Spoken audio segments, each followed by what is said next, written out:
It's King David Studios. It's a podcast that I'm working on. I'll be doing a series of my icons, people who are superstars in my world, in the world of radio. I'll be talking to them and putting a series of audio, celebrating them while they're still alive.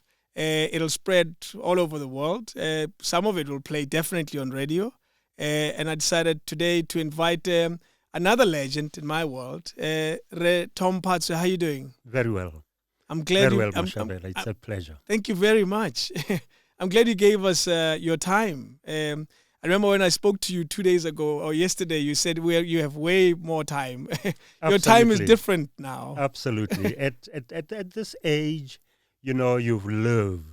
Yeah. Now, by saying love, I stretch it. It has to be stretched. So the whole time function changes. Yes. You realize it's actually nearly the only thing that you have infinitely. Yes. Other things you have in drips and drabs, some you don't have, some you want, you desire.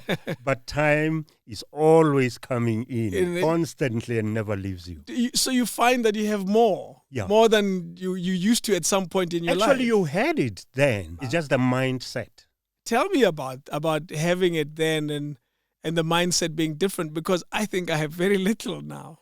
You need to be able to see time as a given. It's always there. Yeah. So what is important is the management system. If you regulate the management system, then you realize that you've got much more. Many other things that you do that you do out of habit, and you don't necessarily have to do them. Yes, that's true. And so you don't have time. I mean, like having to see friends, and you have a group of friends that you have to see regularly. And they say, hey, Unzoleka. Where have you been? Yes. So, that kind of thing. You say, I don't have time to read. Yes, we say that a lot. I don't have time to exercise. We say that a lot. Yes. And you actually have it. You seem to say that you realize this more the older you get. Yes. Am I correct in making that observation?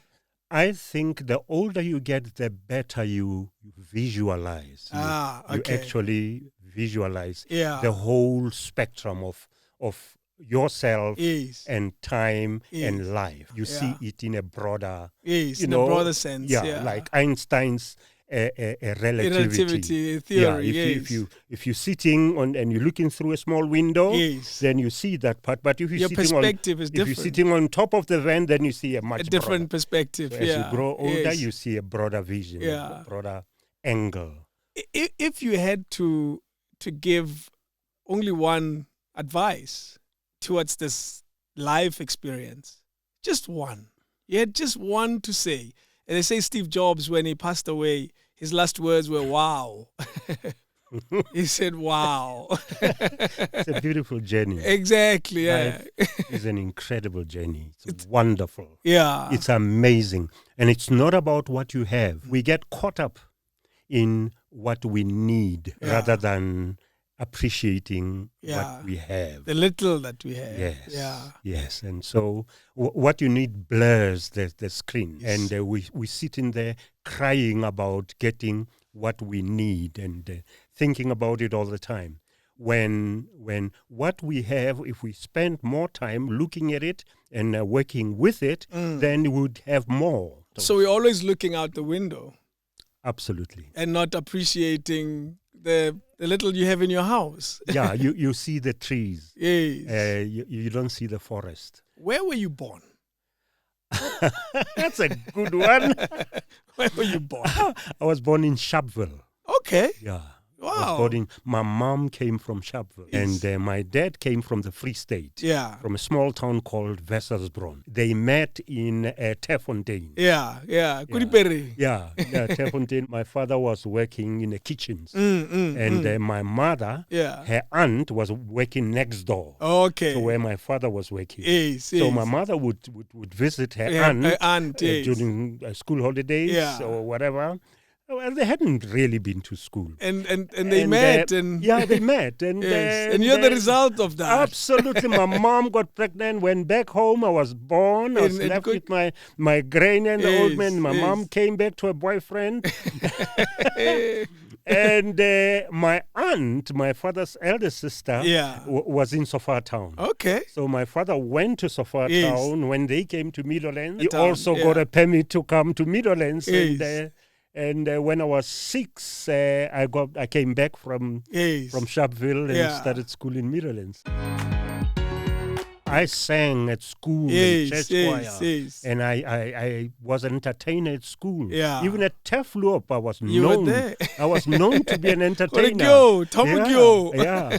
Just before Kgopotsetiro made the famous speech, I sang a solo from the Messiah book. I was just standing just next to him, a meter away from him. And there you started singing. Yeah, I sang and finished that solo, and he made the speech that he died for. Take us to that time, and who exactly are we talking about, and what was happening then?